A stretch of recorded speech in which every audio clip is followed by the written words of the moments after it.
Hello everyone and welcome back to my channel, Tomcat Stitchery. I'm Whitney and I'm here with a pattern release. This is a good one. This is a good wardrobe basic with like bonus a little bit. So this is the newest itch to stitch pattern. Kenneth just does that well. Elevated basics, you know, like beyond basics. That's a term that Jennifer at the Everyday Style School uses for her capsules when she talks about things that are like just beyond basics. So like a good basic for your wardrobe, but something that's just a little bit extra. I think Kenneth's patterns do really well with that. So this is the newest itch to stitch pattern. It is called the Quebec skirt.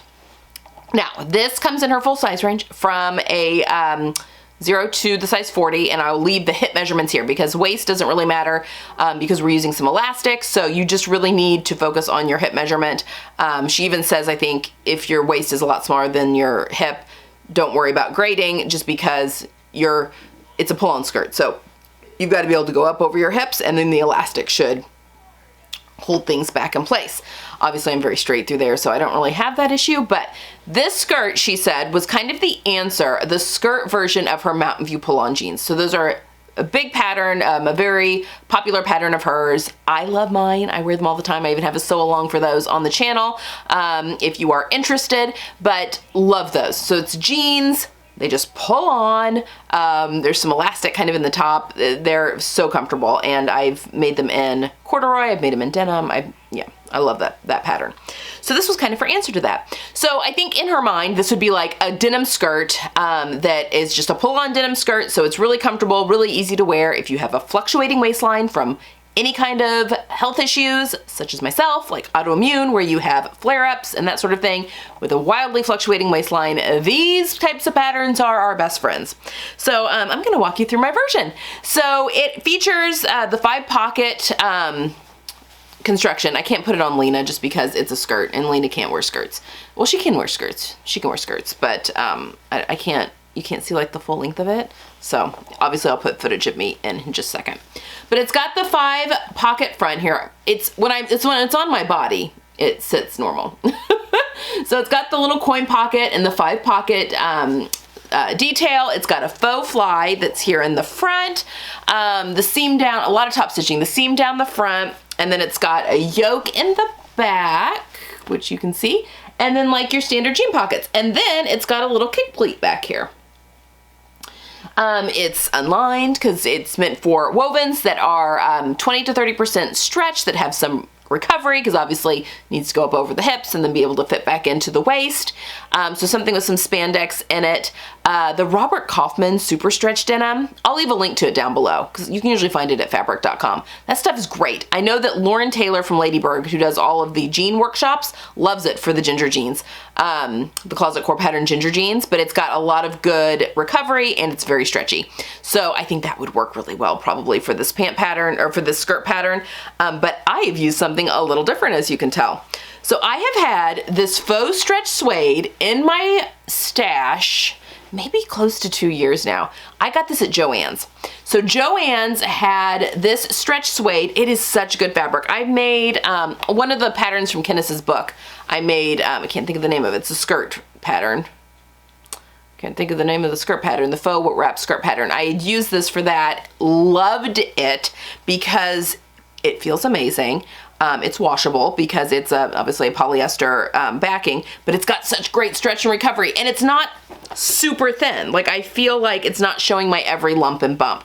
So when I grabbed it in that colorway, I also grabbed it in this brown colorway, really thinking I was going to make myself a knit blazer pattern and make it as a blazer.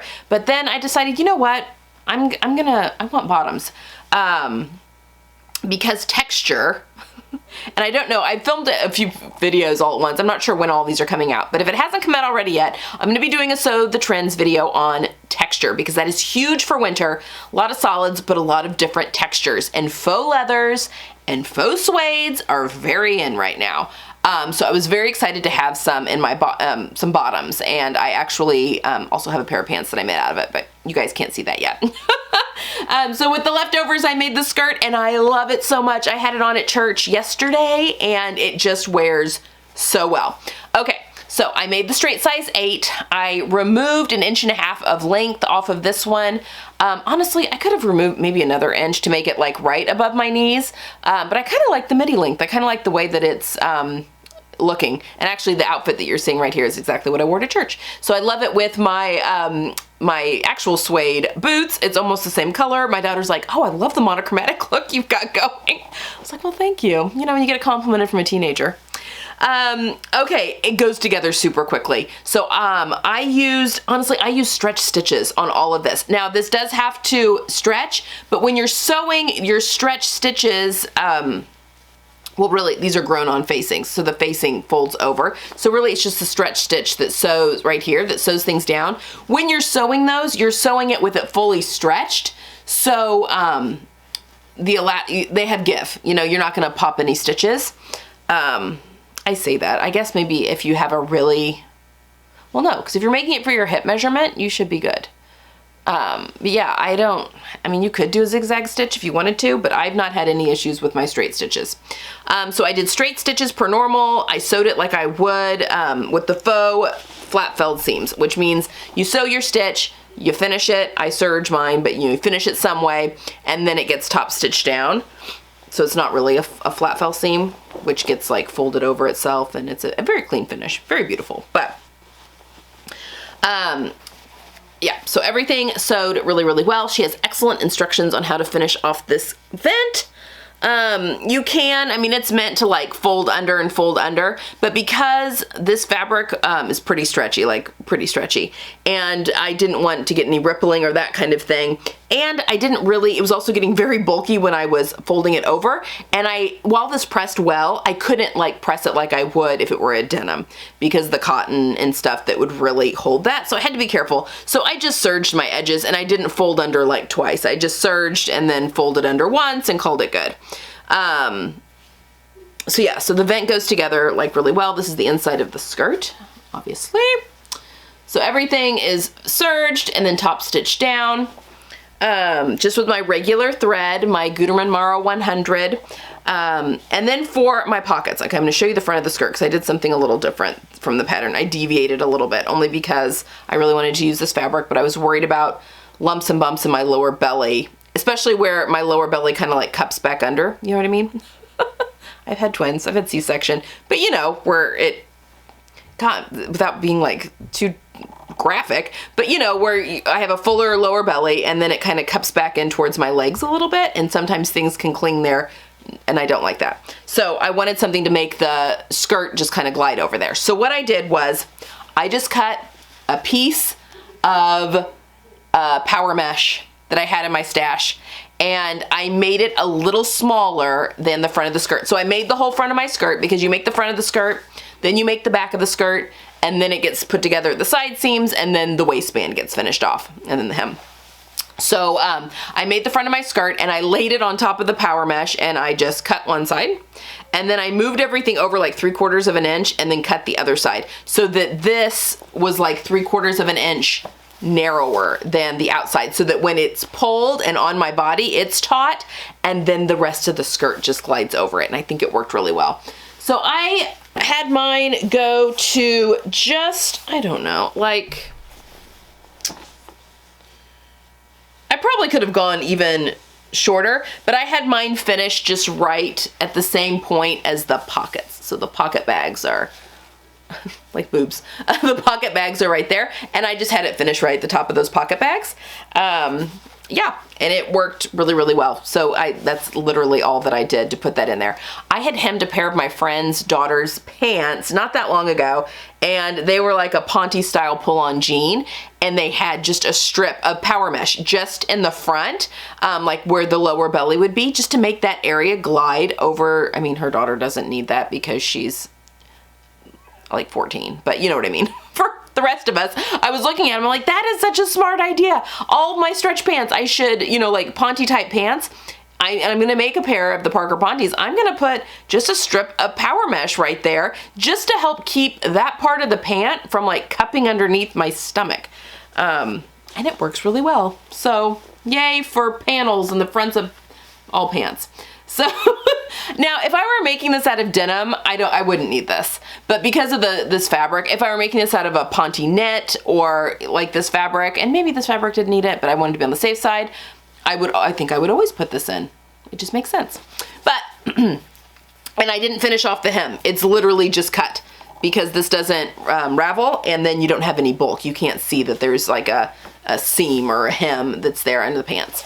But then it's got the pockets that are here. And actually I just went ahead and lined the pockets with the power mesh, although she says you can use woven, so I could have used woven there, but I had that out. So I lined the inside of the pockets with that as well.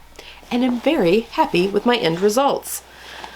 So yeah, I mean, I think we're going to be seeing a lot from Itch to Stitch this year, which is very exciting because I love her stuff. So get your pocketbooks ready. But I am just really, really loving this skirt. If Joann's has any more of this fabric, I will leave it linked below. Again, it's been in my stash for a couple years now, but sometimes fabrics like this, they'll bring back year after year. So if I can find it, I'll link it. But yeah, if you can find a good stretch leather, like a faux leather, stretch faux leather would be really cool with this. Obviously the suede, because Joann's also had a really good stretch faux leather. I made the Persephone pants out of them last year, which I cannot even come close to fitting into anymore, but it's okay. But yeah, that would also make a really cool one of these skirts. So a cute Quebec skirt. So there we have it. I'm getting the name of the pattern right this time because I was calling the Azores top. What was I calling it? Azure? Not correct. I don't know why I had that stuck in my head. Azure is a color. Azores are the islands off the coast of Portugal. Is that right? Off the coast of Portugal. Anyway, so this is the Quebec skirt. So anyway, love that. Go have a look. Go look at all the testers. Some people made it out of prints. Karina from Lifting Pins and Needles made a gorgeous red version. So pretty. There's just a lot of really good ones that were coming out of the test, as always. So definitely head over. She usually has a link to all the tester versions with the post that comes out, which I'll have linked down below. So anyway, a great pattern. I hope that it fits. I mean, just like great, like over the seasons. Like I'm wearing it now in winter.